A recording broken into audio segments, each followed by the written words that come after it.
everyone, welcome to English and Law classes. Myself Dr. Vandana Shukla and this is my law session. In this session I am going to discuss about nature of intellectual property rights. In my last video I already discussed about the same topic, that is nature of intellectual property rights, and I discussed about ownership and IPR and morality and IPR in that session. In the continuance of that session, I am starting this topic again from public order and IPR. So then now I start that how intellectual property rights are concerned with public order, how intellectual property rights and public order are correlated with each other. तो सबसे पहले हम बात करते हैं public order की. Public order क्या है? पब्लिक ऑर्डर की अगर हम बात करें तो पब्लिक ऑर्डर मीन्स सार्वजनिक व्यवस्था, मीन्स एक समाज में जो व्यवस्था कायम रहती है कि आपस में लड़ाई झगड़ा ना हो, लोग शांति से रहें, कोई कुछ गलत ना करे, समाज में अपराध ना हो, कोई किसी के प्रॉपर्टी पर कब्जा ना कर ले, मतलब गलत काम ना हो. ये हमारी जो व्यवस्था कायम होती है, पब्लिक ऑर्डर कायम होता है या बनाया जाता है, पब्लिक ऑर्डर मेंटेन होता है, वो कैसे होता है? जो हमारी विधि व्यवस्था होती है, जो वहाँ की सरकार ने विधि व्यवस्था बनाई होती है, जो हमारी बाह्य विधि होती है, उसके द्वारा ही ये पब्लिक ऑर्डर मेंटेन हो पाता है.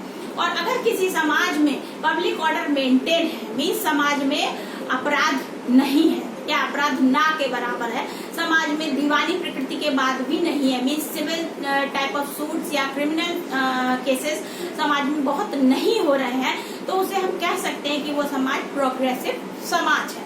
और जब कोई समाज प्रोग्रेसिव होता है तभी उसमें कुछ नए अचीवमेंट्स, नई खोज, नए इन्वेंशंस, नया कुछ क्रिएटिव वर्क हो पाता है. क्योंकि अगर ये बहुत पुराना या जाना हुआ तथ्य है, माना जाता है कि अगर किसी समाज में आपस में लोग लड़ रहे हैं, झगड़ रहे हैं, व्यवस्था नहीं है, तो हर आदमी खुद को बचाने की कोशिश करेगा. ऐसे में वो मेंटली ये नहीं सोच पाएगा कि उसे कुछ नया क्रिएटिव करना है, कुछ नया इन्वेंशन करना है, कुछ नया सोचना है. ऐसे में समाज की व्यवस्था अगर सही नहीं है तो कोई भी नया अचीवमेंट, कोई भी नया इन्वेंशन, कोई भी नया क्रिएटिव वर्क समाज में संभव नहीं है. तो सबसे पहले हमें क्या ध्यान देना है कि पब्लिक ऑर्डर कैसे मेंटेन होता है. पब्लिक ऑर्डर वही है कि आप जब समाज में अच्छी पुलिस व्यवस्था है, अच्छी लॉ की व्यवस्था है, लोगों को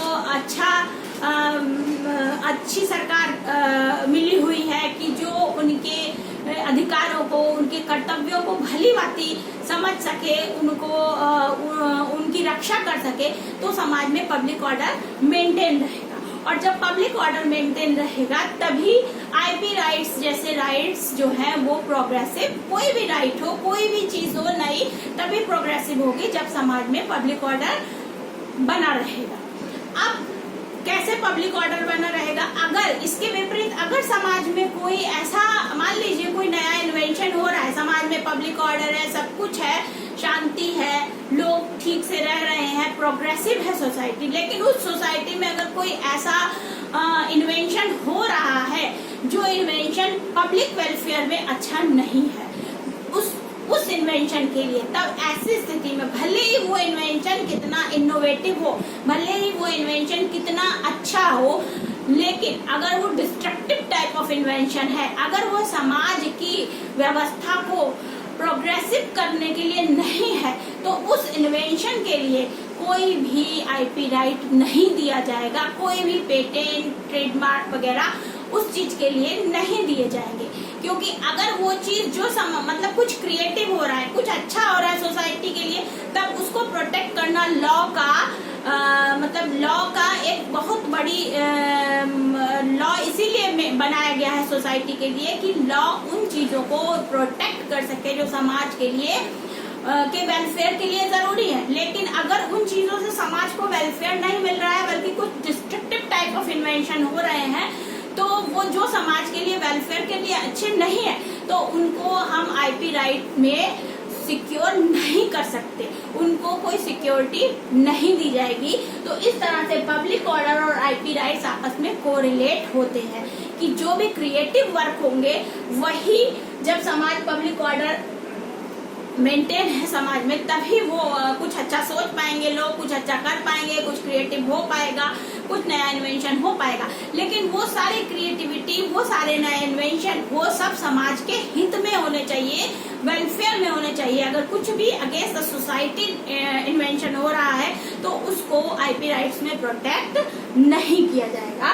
इस तरह से पब्लिक ऑर्डर और आईपीआर एक दूसरे से कोरिलेट करते हैं। अब हम बात करते हैं इंडस्ट्रियल प्रॉपर्टी और आईपीआर की। इंडस्ट्रियल प्रॉपर्टी यानी कि औद्योगिक संपदा और आईपीआर यानी कि इंटेलेक्चुअल प्रॉपर्टी राइट्स। तो इंटेलेक्चुअल प्रॉपर्टी जो है वो एक बहुत बड़ा कॉन्सेप्ट है। इंडस्ट्रियल प्रॉपर्टी एक छोटा कॉन्सेप्ट है। कह सकते हैं कि हर इंडस्ट्रियल प्रॉपर्टी जो है वो आईपी राइट्स में आ सकती है, लेकिन सारे के सारे आईपी राइट्स जो है वो इंडस्ट्रियल प्रॉपर्टी से रिलेटेड नहीं है, क्योंकि आईपी राइट्स में बहुत सारे राइट्स हैं जो इंडस्ट्रियल प्रॉपर्टी के अलावा भी है। तो इसलिए इंडस्ट्रियल प्रॉपर्टी एक छोटा दायरा है और आईपी राइट्स एक बड़ा अम्ब्रेला है जो कि इंडस्ट्रियल प्रॉपर्टी को अपने अंदर कवर अप करता है। तो इस तरह से इंडस्ट्रियल प्रॉपर्टी के लिए जैसे आप ट्रेडमार्क एक्ट है, आपका पेटेंट है, आपका जो भी इंडस्ट्री से जुड़े, जो भी इंडस्ट्रियल डेवलपमेंट से जुड़े हुए वर्क हो रहे हैं, कोई नया लोगो बना रहा है अपने बिजनेस का, कोई नया कुछ नया इन्वेंशन कर रहा है बिजनेस से रिलेटेड, जिससे बिजनेस इंडस्ट्री में प्रोग्रेस होगी, तो वो सारे के सारे आईपीआर से कोरिलेट हो जाएंगे। इसके बाद हम बात करें कल्चरल प्रॉपर्टी और आईपीआर की, तो कल्चरल प्रॉपर्टी यानी कि सांस्कृतिक संपदा। सांस्कृतिक संपदा क्या है? जिनको कि नेशनल हेरिटेज में शामिल कर दिया गया है या इंटरनेशनल हेरिटेज में जो शामिल है। मतलब कि जो ये संपदा है, कल्चरल प्रॉपर्टीज जो है, उनके पीछे एक बहुत बड़ा उद्देश्य है कि वो प्रॉपर्टीज ऐसी प्रॉपर्टीज हैं जिनको बनाने में एक लंबा समय लगा, जिनके पीछे एक बड़ी सोच है, जिसको अगर उन प्रॉपर्टीज को कोई नुकसान हो जाता है तो उनकी कोई भरपाई नहीं है। तो ये जो है कल्चरल प्रॉपर्टीज के लिए है कि मान लीजिए इन केस फॉर एग्जाम्पल अगर कोई कल्चरल प्रॉपर्टी, कोई पुरानी मूर्ति है जो कि हेरिटेज है, हमारी नेशनल हेरिटेज है, और वो टूट जाती है या उसको कोई नुकसान पहुंचा देता है, तो क्या उसको हम दोबारा बना सकते हैं? हम उसको दोबारा नहीं बना सकते।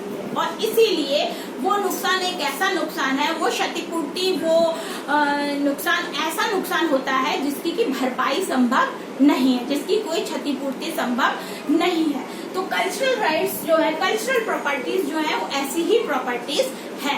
जैसे फॉर एग्जांपल मैं बताती हूँ कि 2001 में बामियान युद्ध हुआ, जिसमें तालिबान ने अफगानिस्तान में बहुत सारी बुद्ध प्रतिमाओं को तोड़ दिया।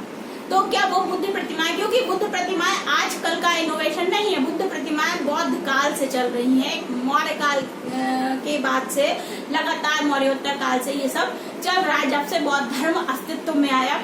तो जो उस समय से बनी हुई प्रतिमाएं थी, पुरानी प्रतिमाएं थी, उसमें उस समय का कल्चर, उस समय का आर्ट, आर्किटेक्चर, वो सब चीजें दिखती थी। अगर वो चीजें टूट गई तो क्या हम उनको दोबारा उस तरह से बना सकते हैं? क्या हम उन कारीगर्स को, उन लोगों को दोबारा ला सकते हैं जिन्होंने उनका निर्माण किया था? नहीं ला सकते, और इसीलिए वो कल्चरल प्रॉपर्टी नष्ट हो जाती है। तो ऐसे में उस कल्चरल प्रॉपर्टी को सुरक्षित रखना बहुत जरूरी है। एक इंडिया के संबंध में एग्जांपल लेती हूँ, ताजमहल की बात करते हैं कि ताजमहल जो कि एक हमारी विरासत है, बहुत हिस्टोरिकल बिल्डिंग है। उसको भी जब मथुरा का जो तेल शोधन कारखाना है या जो तेल शोधनशाला है, वहां से जो धुआं निकलता है और उसकी सल्फर डाइऑक्साइड जो गैस निकलती है, उस गैस की वजह से ऐसा मतलब ऐसा भी माना गया कि उस गैस की वजह से ताजमहल का संगमरमर जो था वो थोड़ा पीला पड़ने लगा। तो जो व्हाइट संगमरमर जो कि व्हाइटनेस के लिए जाना जाता है, सफेदी के लिए जाना जाता है, अगर वो पीला पड़ गया तो क्या हम उसको दोबारा सफेद कर पाएंगे? नहीं। यानी कि वो कल्चरल प्रॉपर्टीज है हमारी, जो कल्चरल हमारी विरासत है, जो हमारी हेरिटेज है, वो नष्ट हो रही है। तो वो सब भी सुरक्षित रहना बहुत जरूरी है। क्योंकि एक चीज और कि कोई भी व्यक्ति, एक बेवकूफ व्यक्ति भी, एक जो व्यक्ति कुछ नहीं सोच सकता, वो भी किसी भी चीज को नष्ट तो कर सकता है, लेकिन चाहे कितना भी बुद्धिमान व्यक्ति हो, चाहे कुछ जानता हो, वो जो चीज नष्ट हो गई उसको दोबारा उस हेरिटेज को, उस कल्चरल विरासत को बना नहीं सकता। तो ऐसे में आईपी राइट्स के द्वारा कहीं कहीं बहुत सारे ऐसे लॉज आ गए हैं जिनके द्वारा कल्चरल प्रॉपर्टीज भी प्रोटेक्ट की जा रही है। तो इस तरह से आईपी राइट्स का दायरा डे बाय डे बढ़ता जा रहा है। इनके अंदर हम ओनरशिप, मतलब कैसे ओनरशिप और आईपी राइट्स कनेक्ट हो गए, कैसे मोरालिटी और आईपी राइट्स कनेक्ट हो गए, कैसे पब्लिक ऑर्डर आईपी राइट से जुड़े हैं, कैसे इंडस्ट्रियल प्रॉपर्टीज जुड़ी हुई है आईपीआर से, कैसे कल्चरल प्रॉपर्टीज और आईपीआर आपस में जुड़े हुए हैं, ये सारी चीजें हम देख रहे हैं। तो आज के वीडियो में इतना ही, और जो बचे हुए हमारे टॉपिक्स हैं वो मैं नेक्स्ट वीडियो में डिस्कस करूंगी। तब तक के लिए आप मेरे चैनल से जुड़े रहिए और इसके अपडेट्स लेते रहिए। अगर आपको मेरा ये वीडियो पसंद आता है तो मेरे चैनल को लाइक करें, सब्सक्राइब करें, शेयर करें, और अगर आप कोई कमेंट या कोई सुझाव देना चाहते हैं तो उसको कमेंट सेक्शन में दे सकते हैं, ताकि मैं अपने वीडियोस को और इम्प्रूव कर पाऊँ और आपको ज्यादा से ज्यादा इस विषय में नॉलेज दे पाऊँ, ताकि आप इस चैनल का फायदा उठा सके। तब तक के लिए धन्यवाद, बाय बाय।